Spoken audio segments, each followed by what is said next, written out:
बिस्मिल्लाहिर्रहमानिर्रहीम, अस्सलाम वालेकुम। मैं हूँ आपके साथ मशल बुखारी अपने ऑफिशियल यूट्यूब चैनल के साथ।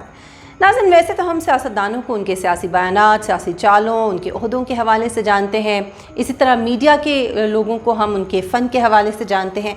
लेकिन आज मैं आपको ये बताऊँगी कि पाकिस्तान में चंद ऐसे सियासतदान भी हैं जिन्होंने मीडिया में भी अपनी किस्मत आजमाई है, और कुछ ऐसे मीडिया के बड़े नाम हैं जिन्होंने सियासत में किस्मत आजमाने की कोशिश की। कुछ तो कामयाब हुए और कुछ दिल बर्दाश्ता होकर अपनी मनपसंद फील्ड को हमेशा के लिए छोड़ने पर मजबूर हो गए।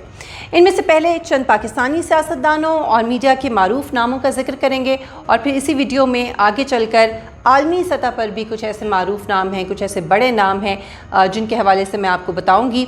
और आपको ये सुनकर हैरत होगी कि इन नामों में सर फहरिस्त जो नाम है जो मैं आपको बताने जा रही हूँ वो है पाकिस्तान की साबिक वज़ीर आज़म शहीद मोहतरमा बेनज़ीर भुट्टो साहिबा का नाम। नाज़रीन, हम बेनज़ीर भुट्टो शहीद को एक ख़ातून मुसलमान रहनुमा के तौर पर, फिर पहली ख़ातून वज़ीर आज़म के तौर पर जानते हैं, और सबको ये मालूम है कि वो 2 मरतबा पाकिस्तान की वज़ीर आज़म रही हैं और अपोजिशन लीडर भी रही हैं। एक बहुत कामयाब सियासतदान जो है वो दुनिया में मानी जाती हैं।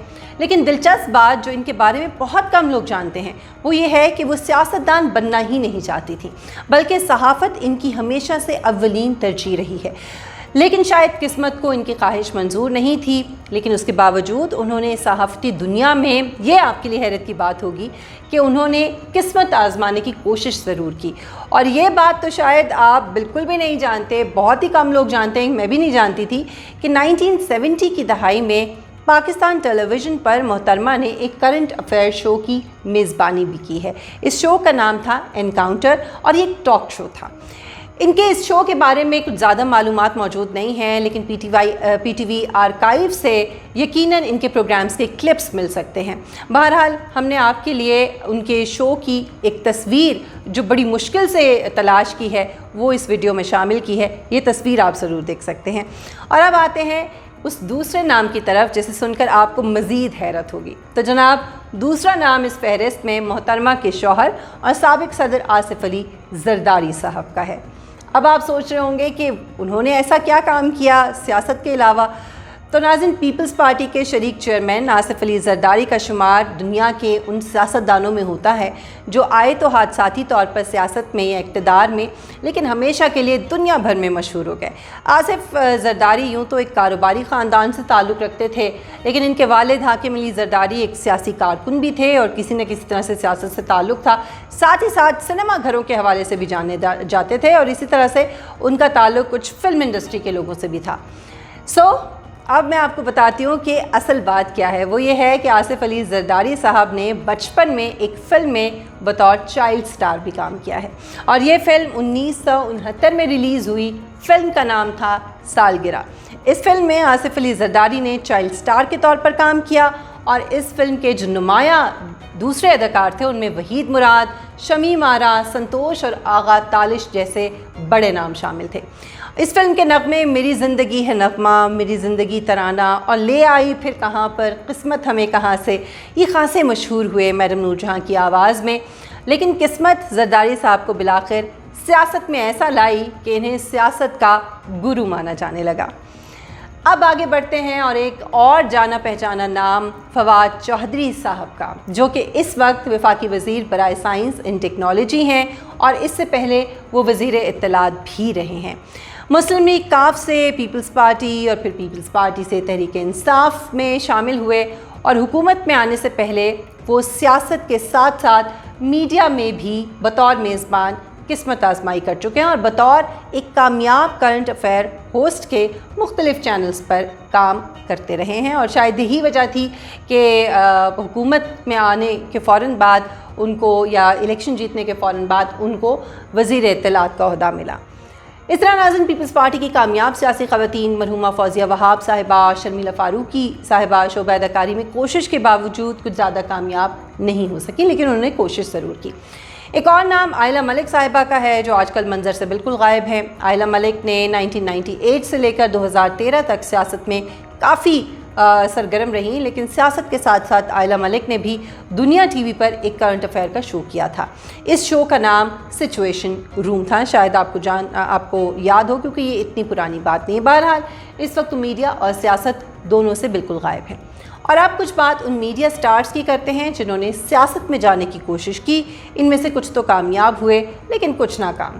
ان میں سر فہرست پاکستان ٹیلی ویژن کے نامور میزبان طارق عزیز صاحب ہیں۔ طارق عزیز صاحب کی وجہ شہرت ان کا معروف اور مشہور شو نیلام گھر تھا، جو بعد میں ان کے اپنے نام سے بھی منسوب رہا۔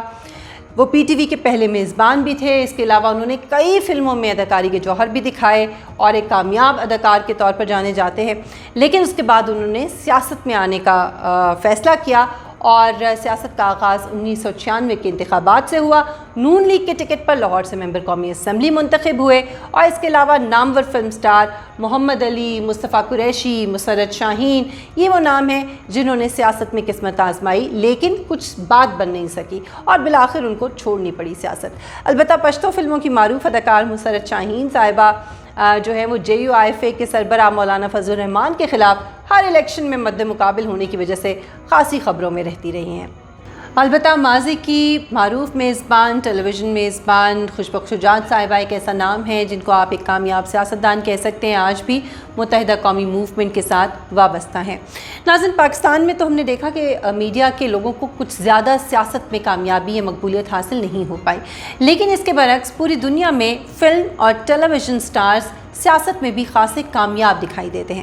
مثال کے طور پر پڑوسی ملک ہی کی مثال لے لیجئے، جہاں پر ریکھا، ہیما مالنی، جے پردا، جے بچن اور شتروگھن سنہا جیسے لوگ سیاسی میدان میں بھی سال ہر سال سے دکھائی دے رہے ہیں۔ سری لنکا کے چھٹے صدر رہنے والے مہندرا راجا پاکسے کی بات کرتے ہیں، جو سیاست سے پہلے سنہالی زبان میں بننے والی چند فلموں کے اداکار رہ چکے ہیں اور بعد میں سیاست میں آئے اور ایک کامیاب سیاستدان ثابت ہوئے۔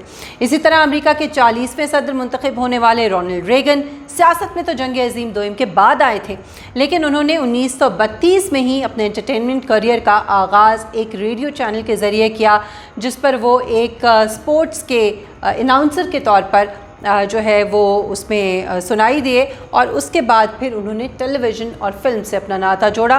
رونلڈ ریگن نے تقریباً 20 فلموں اور ڈراموں میں کام کیا ہے اور اس کے بعد ایک بہت ہی کامیاب سیاستدان کے طور پر ابھر کے سامنے آئے۔ رونلڈ ریگن بطور اداکار اتنی کامیابی حاصل نہیں کر پائے جتنی انہوں نے بطور سیاستدان کے حاصل کی۔ ہالی ووڈ کے ایکشن سٹار آرنلڈ شوازنگر، ان کو سبھی جانتے ہیں بحیثیت ایک کامیاب ایکٹر کے، لیکن امریکی ریاست کیلیفورنیا کے سابق گورنر بھی رہ چکے ہیں اور شاید ہی اس وقت دنیا کے کسی ملک میں کوئی پڑھا لکھا اور میڈیا دیکھنے والا شخص امریکہ کے موجودہ صدر ڈونلڈ ٹرمپ سے بے خبر ہو، لیکن 4-5 سال پہلے ایسا ہی تھا کہ یقیناً دنیا کے کروڑوں انسان ان سے بے خبر تھے۔ امریکہ کے 45ویں صدر منتخب ہونے والے 70 سالہ ڈونلڈ ٹرمپ سیاستدان بننے سے پہلے ریئل اسٹیٹ کا کاروبار کرتے تھے، لیکن اس سے بھی پہلے وہ انٹرٹینمنٹ اور شوبز کی دنیا سے وابستہ رہے ہیں۔ انہوں نے 2004 میں دی اپرینٹس نامی ریالٹی ٹیلی ویژن شو میں اداکاری کرنے سمیت 2011 میں ایک ٹی وی کامیڈی شو کی میزبانی کے فرائض بھی سر انجام دیے ہیں۔ امید ہے کہ آج کی یہ ویڈیو آپ کے لیے خاصی دلچسپ، خاصی حیرت انگیز اور خاصی انفارمیٹیو ثابت ہوئی ہوگی۔ اگر آپ کو آج کی ویڈیو پسند آئی ہو تو ضرور لائک کیجئے، شیئر کیجئے اور اپنا فیڈ بیک کامنٹ سیکشن میں دینا ہرگز نہیں بھولیے، کیونکہ یہ ہمارے لیے بہت ویلیویبل ہوتا ہے۔ لیکن اگر آپ نے ابھی تک اس چینل کو سبسکرائب نہیں کیا تو چینل کو سبسکرائب کیجئے، بیل آئیکن کو پریس کیجئے۔ اگلی ویڈیو میں انشاءاللہ آپ سے ملاقات ہوگی بہت جلد۔ اپنا خیال رکھیے گا۔ اللہ حافظ۔